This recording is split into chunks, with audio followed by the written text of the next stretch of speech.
The air in the kill house simulator at Fort Grayson was a thick, stagnant cocktail of ozone, sweat, and the faint, metallic tang of simulated cordite.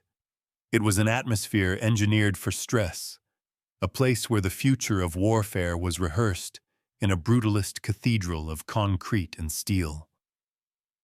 Fluorescent lights, caged in wire mesh, hummed a monotonous, buzzing drone overhead, casting long, distorted shadows that danced with the ghosts of 1,000 failed mission. The floor was a gritty laminate, scuffed and scarred by the ceaseless traffic of combat boots, each scratch a testament to a moment of panic, a clumsy pivot, a desperate dive for cover. This was a place designed to strip away ego, to find the breaking point of every soldier who entered and rebuild them from the raw material of their own failure. It was a crucible, and it was deliberately, unforgivingly hot. In the corner of the pre-mission briefing room, almost perfectly assimilated into the shadows cast by a stack of Pelican cases, sat candidate Thorne. To the casual observer, she was an exercise in anonymity. Her uniform, a standard-issue operational camouflage pattern, was immaculate but unremarkable, devoid of the personal touches and customized gear that younger, more eager soldiers often affected. It fit her small frame in a way that was functional rather than flattering, suggesting an owner who viewed clothing as equipment, not a statement. Her face, devoid of makeup, was a collection of quiet planes and angles that seemed to absorb light rather than reflect it. Her hair was pulled back into a severe regulation bun that was so tight it looked painful, but her expression was one of absolute neutrality. She was not tense, nor was she relaxed. She simply was. A fixed point in a room buzzing with nervous energy. She sat with a perfect economy of motion, her hands resting on her knees, her back straight but not rigid. She was observing, her gaze sweeping the room with a slow, methodical patience that missed nothing but registered no judgment. She was a ghost at the feast, present but unseen, a blank slate onto which the others could project whatever they wished. And they wished to project a great deal. The room was dominated not by the instructors, but by the gravitational pull of Specialist Reyes. He was her polar opposite. Where she was silence, he was noise. Where she was stillness, he was a constant, restless kinesis. Reyes was a caricature of the ideal soldier, sculpted from confidence and raw physicality. He was tall, with a barrel chest, and arms corded with the kind of muscle that came from dedicated, performative effort. His jaw was perpetually set in a look of determined aggression, and his voice, a booming baritone, ricocheted off the concrete walls, filling every available pocket of silence. He was holding court, surrounded by a half-dozen other candidates who orbited him like nervous moons. He was regaling them with a story, his hands carving the air, his laughter loud and infectious. He was a leader, or at least he was playing the part with convincing gusto. He represented a very specific type of institutional culture, the one that equated volume with authority and confidence with competence. His self-worth was a furnace that required the constant fuel of others' deference, and he was an expert at extracting it. The instructor, a grizzled sergeant first class named Miller, finally clapped his hands, the sound like a rifle shot in the enclosed space. "All right, settle down, heroes. Listen up." The room quieted, though Reyes shot one last conspiratorial smirk to his audience. Miller stood before a large flickering monitor, displaying a complex schematic of the simulated objective. "This is Operation Serpent's Coil, standard hostage rescue in a multi-level urban dwelling. 4 tangos, 2 high-value targets. Rules of engagement are strict. You go in loud, you fail. You spook the targets, you fail. You take too long, you fail. Leadership for this run is designated to Specialist Reyes. A wave of smug satisfaction washed over Reyes's face. He puffed out his chest, the picture of unearned authority. His eyes scanned his team, assigning roles with a series of curt nods. Then his gaze fell on Thorne, still silent in her corner. A slow, condescending smile spread across his lips. He saw not a fellow candidate, but an anomaly, a clerical error that had somehow placed a librarian in a cage of wolves. And, Thorne, he said, drawing out her name as if it were a foreign word he was struggling to pronounce. You take rear security. Just stay out of the way. Try to keep up. His acolytes snickered. The insult was clear, a public emasculation disguised as a tactical command. Rear security was the least critical role, a position for the liability, the weakest link. He was not just assigning her a task, he was assigning her a value, and that value was 0. The moment hung in the stale air, thick with unspoken prejudice. It was a test, far more real than the simulation to come. Every eye in the room was on Thorne, waiting for the inevitable reaction. They expected indignation, a flash of anger, a stammered defense. They expected her to crumble or to lash out, to feed the drama that Reyes had so carefully orchestrated. They expected her to play her part in his little power play. She did not. Her expression remained unchanged. The unnerving calm that had defined her presence did not waver. She simply met Reyes's gaze, her eyes as placid and deep as a winter lake. After a beat of pure, unbroken silence that seemed to stretch into an eternity, she gave a single, almost imperceptible nod. It was not a gesture of submission. It was a gesture of acknowledgement, the kind of nod one might give to a child who has just proudly announced a simplistic, incorrect fact. She acknowledged his command, and in the same motion, dismissed him as a factor worthy of emotional response. She was a lioness allowing a jackal to dance at the edge of its kill radius, utterly unconcerned by the yapping, because she operated on a plane of existence where the jackal was not a threat, merely a mild, temporary annoyance. This non-reaction was a splash of cold water on the fire of Reyes's ego. He had wanted a fight, a tearful protest, something to validate his dominance. Her calm was a mirror, and in it, he saw his own boorishness reflected back at him, a sight he could not stand. His face flushed a dark, mottled red. The snickers from his followers died in their throats, replaced by a confused unease. They had expected a quick, satisfying execution, but the victim had refused to die. "You got a problem, Thorne?" Reyes growled, taking a step toward her. He was now actively trying to provoke a response, needing to reassert the hierarchy he had established. His physical presence was overwhelming. He loomed over her, casting her completely in his shadow, a deliberate act of intimidation.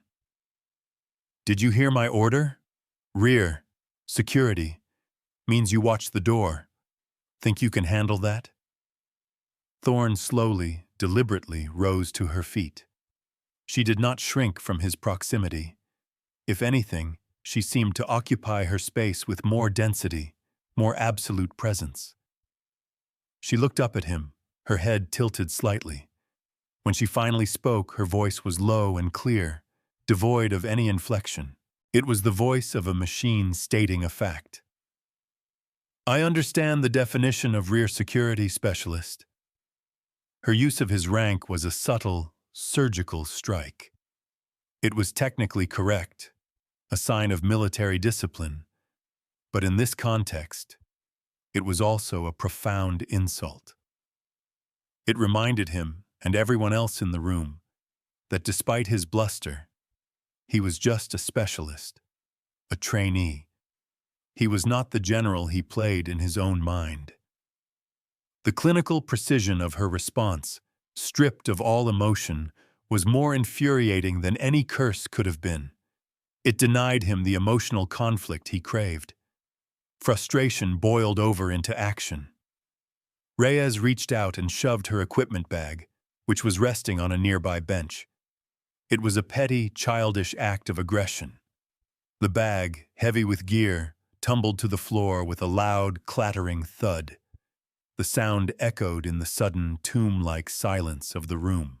Sergeant Miller tensed, about to intervene, but a flicker of something in Thorne's eyes, a look not of anger, but of something far colder, far more ancient, stopped him. Thorne did not flinch. She did not even look at the bag on the floor. Her eyes remained locked on Reyes. For the first time, a sliver of something that might have been emotion entered her voice, but it was not anger. It was a quiet, clinical disappointment. "You are compromising mission readiness with a subordinate emotional display, Specialist Reyes. Control yourself." Her words were like a slap. She had reframed his attempt at physical dominance as a tactical failure, a lack of professional discipline. She wasn't the victim. She was the assessor, and he had been found wanting. Before a stunned Reyes could formulate a response, the world dissolved into chaos. It began with a sound, a deep, resonant groan from the very bones of the building, like a ship's hull giving way under immense pressure.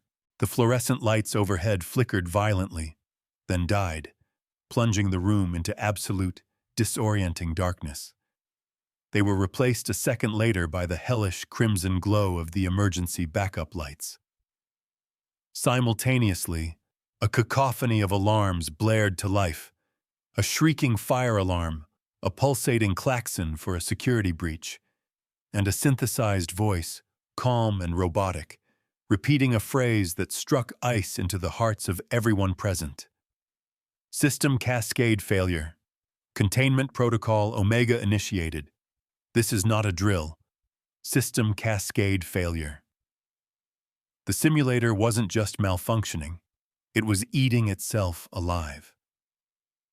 The massive hydraulic systems that moved the interior walls began to hiss and grind, shifting the layout of the kill house in a random, unpredictable sequence.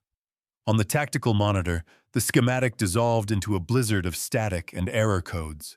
Sergeant Miller was already on his radio, his voice tight with a rising panic. "Control, this is Kilo 1. We have a full system compromise. What is your status, over?" The only reply was a burst of static. Panic, a cold and greasy serpent, began to uncoil in the room. The trainees, Reyes included, were frozen, their bravado evaporating in the face of a genuine, unscripted crisis. Their training had prepared them for the predictable violence of the enemy, not the catastrophic betrayal of their own environment.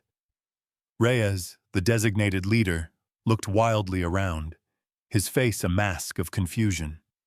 His authority, built on the flimsy scaffolding of ego, had crumbled at the first touch of real pressure. He started shouting orders, but they were reflexive and useless. "Form on me! Check your corners! Someone get the lights!" His voice was loud, but it was the empty noise of fear, not the clear signal of command. He was a child screaming in the dark. "Farm." The instructors, Miller and another sergeant, were trying to follow their own emergency protocols, but the situation was deteriorating too quickly. A heavy steel blast door at the far end of the room slammed shut with a deafening final clang, sealing them inside. The robotic voice changed its message. "Warning! Fire suppression system activated. Halon gas release in T-minus 90 seconds. Now the serpent of panic began to bite. A raw, primal fear took hold. Halon gas would suffocate them all, friend and foe alike. They were trapped in a malfunctioning, reconfiguring tomb that was about to poison its own air. The established authority figures had failed. Their procedures were useless. Their commands were noise. Their confidence was a phantom. The system, the very thing meant to teach them control, had descended into absolute, lethal chaos. And then, through the crimson gloom and the blaring alarms, a new sound emerged. It was quiet, but it cut through the din with the impossible sharpness of a diamond cutting glass. It was the sound of a single magazine being seated in a rifle with practiced, unhurried precision. A firm, authoritative click. Every head turned. In the center of the room, Candidate Thorne was moving. Her previous stillness had been a coiled spring, and now it had been released. But her movement was not the frantic, jerky motion of panic. It was a fluid, economical ballet of pure purpose. She moved with a terrifying grace, her body a study in efficiency. In the handful of seconds that the others had been frozen in fear, she had retrieved her rifle, checked its action, and slung it across her chest. Her face, illuminated by the red emergency lights, was a mask of intense, focused calm. The fear that paralyzed everyone else was not a factor for her. This was not chaos. This was simply a problem set. She did not shout. She did not demand attention. She simply began to act, and her actions created a vortex of competence that drew everyone in. She strode to the main control console, her fingers flying across the keypad, which was now flashing a stream of incomprehensible error messages. "Miller," she said, her voice a whip-crack of command that sliced through Reyes's panicked yelling. "The primary halon release is tied to pressure sensors alpha, beta, and gamma. The cascade failure has tripped them all. I need you to find the manual override panel. It's behind maintenance plate 37B. Go." Sergeant Miller, a man with 20 years of service, blinked. He was being given an order by a trainee. But the order was so specific, so technical, so undeniably correct, that instinct took over. The ingrained respect for true authority, for someone who knew what the hell they were doing, superseded any consideration of rank. "Yes, ma'am," he blurted out, the honorific leaving his lips before he could even process it. He and the other instructor immediately moved to follow her command. Thorne didn't watch them go. She was already working on the next problem. "Reyes!"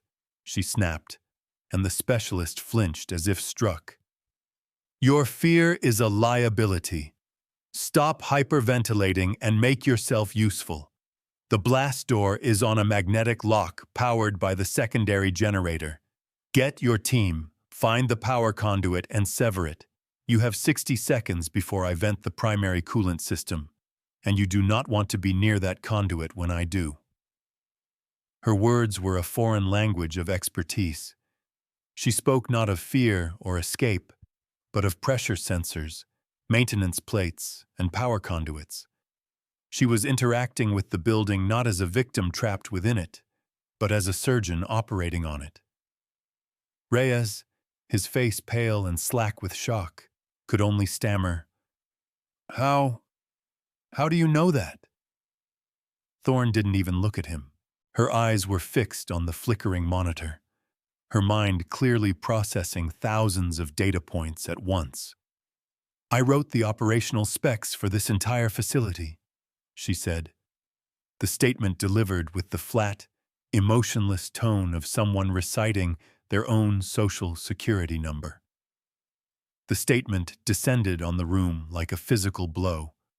It was so impossibly audacious, so far outside the realm of their understanding, that it short-circuited their panic and replaced it with a profound, gaping awe. The trainees, who moments before had been on the verge of a full-blown mob panic, now stood frozen, their eyes locked on the small, unassuming woman who was single-handedly dissecting their nightmare. They looked from her to Reyes, and in that moment, they saw the chasm between the illusion of leadership and the real thing. Reyes was a hollow drum, loud and empty. Thorne was a razor, silent and lethally sharp. For the next minute, she conducted a symphony of crisis management. Her commands were a cascade of precise, complex instructions. Diaz, grab the breaching kit. The north wall is reinforced plasterboard, not concrete. That's our exit. Wait for my mark. Sanchez, you have medical training. Set up a triage point by the east lockers. We may have casualties when the hydraulics fail. Everyone else, strip communication gear and batteries from the training dummies. We're going to build a localized comms network. She moved from station to station, her hands a blur as she rerouted power, bypassed corrupted security protocols, and manually disabled failing systems. She was not just solving the problem. She was thinking 3, 4, 5 steps ahead, anticipating the system's next failure and neutralizing it before it could happen. She saw the entire building not as a physical space, but as a complex organism, and she knew its anatomy intimately.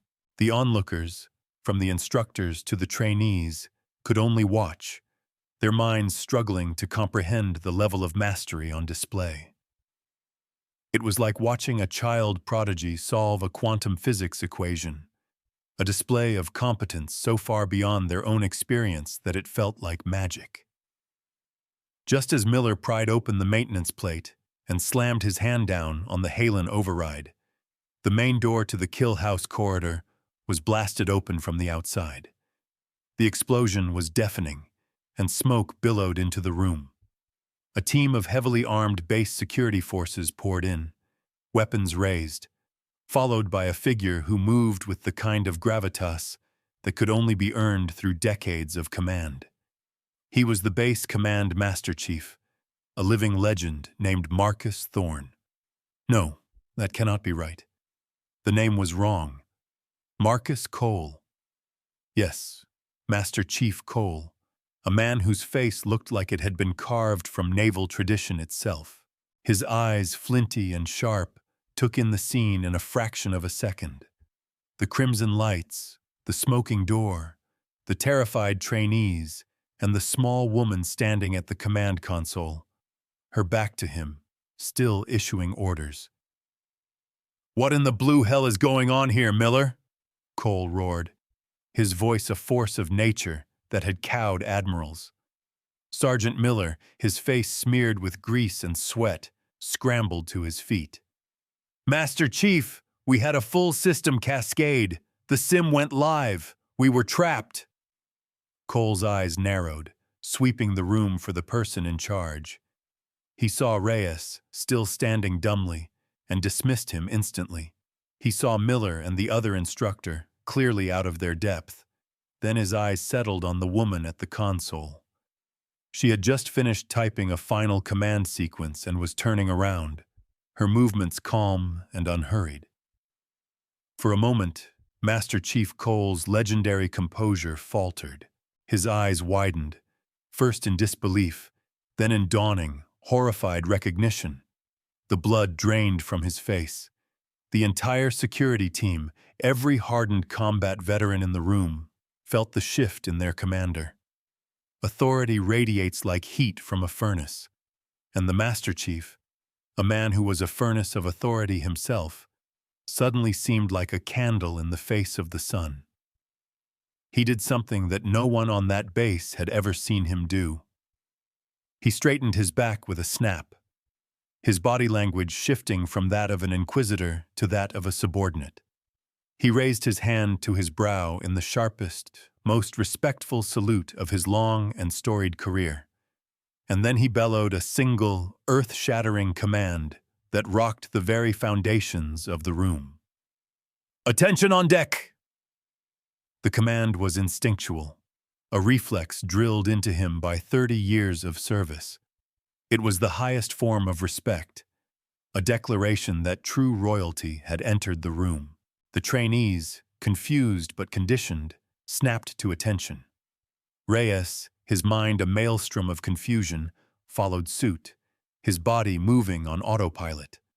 Sergeant Miller and the other instructor looked at the Master Chief as if he had lost his mind. Master Chief Cole held his salute, his eyes locked on Thorne. He ignored everyone else.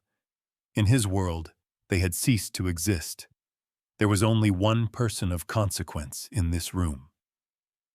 "General Thorne," he said, his voice now stripped of its earlier roar, replaced by a tone of profound, almost fearful deference. "Ma'am, my apologies for the intrusion. We registered a Level 5 containment breach and initiated forcible entry protocol. I was not aware. You were on site." General Thorne. The name and the rank detonated in the silence of the room, sending shockwaves of comprehension through every person present. The quiet, unassuming candidate. The woman Reyes had mocked and belittled. The librarian in the cage of wolves. A general. Not just a general, but the general. Lieutenant General Catherine Thorne. Call sign, Nemesis. The architect of the military's entire next-generation training doctrine. The woman who had designed every circuit, every hydraulic piston, every line of code in the very building they were standing in. The ghost in the machine had turned out to be the machine's creator. The narrator's voice, if it could be heard, would have filled the stunned silence with a litany of her accomplishments, a legend made manifest. It would have spoken of her pivotal role in the cyber warfare conflicts of the last decade, of the classified operations she had commanded from the shadows, of the medals she was not permitted to wear in public. It would have explained that her call sign, Nemesis, was not a boast, but a title given to her by the nation's enemies. A testament to her uncanny ability to deconstruct and defeat any system, any strategy, any opponent. It would have clarified that she was here, undercover as a candidate, as part of her infamous ground truth inspections, where she personally stress-tested her own programs from the inside out, seeking the flaws that no one else could see. Reyes felt the world tilt on its axis. The blood pounded in his ears, a roaring tide of shame and terror. The memory of his own words played back in his mind, each syllable a drop of acid. "Try to keep up. Watch the door. You got a problem, Thorne?" He had not just insulted a superior officer. He had swaggered up to a living deity of modern warfare, a master of the craft he was just beginning to learn, and told her she didn't know how to hold a rifle. The sheer, monumental scale of his arrogance was so vast, it was almost sublime. He felt a desperate, primal urge to simply cease existing, to dissolve into a puddle of shame on the gritty floor. General Thorne returned the Master Chief's salute with a crisp, economical motion. "At ease, Master Chief," she said, her voice still calm, still clinical. "Your team's response time was adequate. We'll review the breach protocol later." She then turned her gaze, and it was like the focusing of a high-energy laser. It swept past the awestruck trainees, past the mortified instructors, and it landed squarely on Specialist Reyes. He flinched. He literally flinched, his body recoiling as if she had physically struck him. He stood there, frozen at a pathetic approximation of attention, his face ashen, his eyes wide with a terror that was deeper than anything the malfunctioning simulator could have produced. She walked toward him, her footsteps the only sound in the cavernous room. She stopped directly in front of him. She was a full head shorter than he was, and yet she seemed to tower over him, her presence filling the space, diminishing him until he was nothing more than a trembling boy. She did not raise her voice. She did not need to. Her quiet words carried the weight of a death sentence. "Specialist Reyes," she began, and her tone was not one of anger. It was the detached, analytical tone of a scientist examining a failed experiment. Earlier, you displayed a series of critical leadership failures. Let's deconstruct them, shall we? Your initial assessment of personnel was based not on observed capability, but on simplistic, emotional prejudice. You saw a woman, you assumed weakness. This is not a moral failing, specialist, although it is that. It is a tactical vulnerability. Your prejudice blinded you to the most valuable asset on your team. You assigned your expert to guard the door. She paused, letting the weight of her words sink in. Reyes could not meet her eyes. His gaze was fixed on the floor, on the scuffed tips of his boots. Second, she continued, her voice relentless in its precision. When your authority was challenged, not by insubordination, but by a lack of the emotional response you desired, you escalated. You abandoned verbal commands for physical intimidation. You introduced instability into a controlled environment out of personal pique. You prioritized the satiation of your own ego over the cohesion of your unit. This is a failure of discipline. In a combat situation, it is a failure that creates widows. Every word was a perfectly placed blow, dismantling his entire self-image, piece by piece. He had seen himself as a warrior, a leader. She was showing him that he was a liability, a danger to everyone around him. Finally, she said, her voice dropping even lower, becoming almost a whisper, yet more powerful than any shout. When faced with a genuine, unscripted crisis, you defaulted to panic. You issued loud but meaningless orders. You became a source of chaos, not a point of order. Your command presence, which you have worked so hard to cultivate, was revealed to be a hollow shell. You were not a leader. You were the loudest person in the room. She fell silent. Reyes stood there, stripped bare. Every flaw, every insecurity, every ounce of his fraudulent confidence exposed to the world. He waited for the judgment, the court-martial, the end of his career. Master Chief Cole, General Thorne said, turning away from Reyes as if he were no longer worthy of her direct attention. You will cancel any pending disciplinary action against Specialist Reyes under the Uniform Code of Military Justice. A flicker of confusion crossed Cole's face, and a sliver of hope entered Reyes's heart. Perhaps he was being spared. Instead, the general continued, Specialist Reyes is hereby reassigned. Effective immediately, he will serve as my executive aide. For the next 6 months, he will not leave my side. He will carry my bags. He will schedule my meetings. He will stand in the corner of every briefing I conduct, from the Pentagon to the front lines. He will not speak. He will not offer opinions. He will only watch, and he will only listen. His punishment will not be a discharge. His punishment will be an education. It was a sentence of breathtaking brilliance, a punishment far more profound and devastating than any brig time could ever be. She was not casting him out. She was chaining him to the very ideal he had failed to comprehend. She was forcing him to spend every waking moment in the direct presence of true competence, to witness firsthand the quiet, relentless, egoless dedication that defined genuine leadership. He would be forced to confront the chasm between himself and her, day after day, until the lesson was seared into the very fiber of his being. It was a complete and total subversion of punishment. It was re-education by fire. And so the legend was born.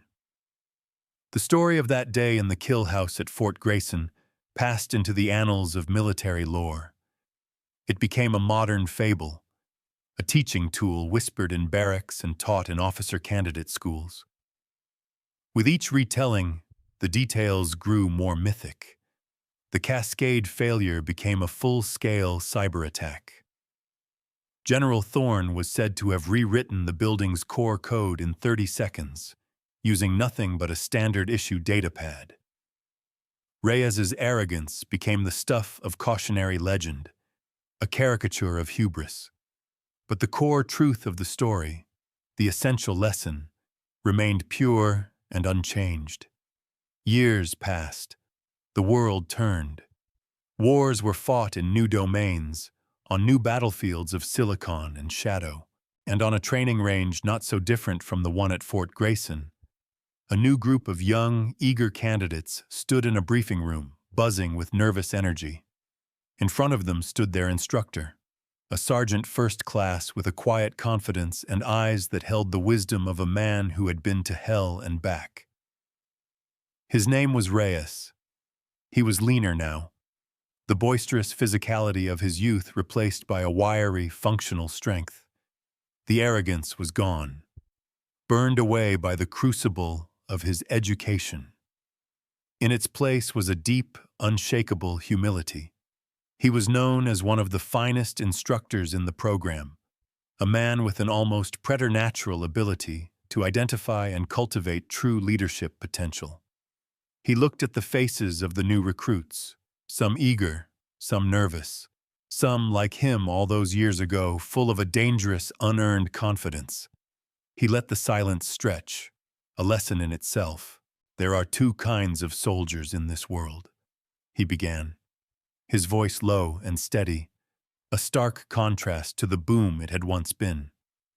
Those who talk about who they are, and those who show you who they are. Your job is to learn the difference, because one day, your life will depend on it. He paused, and his gaze seemed to look through the wall, back across the years to a crimson-lit room filled with smoke and the sound of alarms. "Let me tell you a story," he said.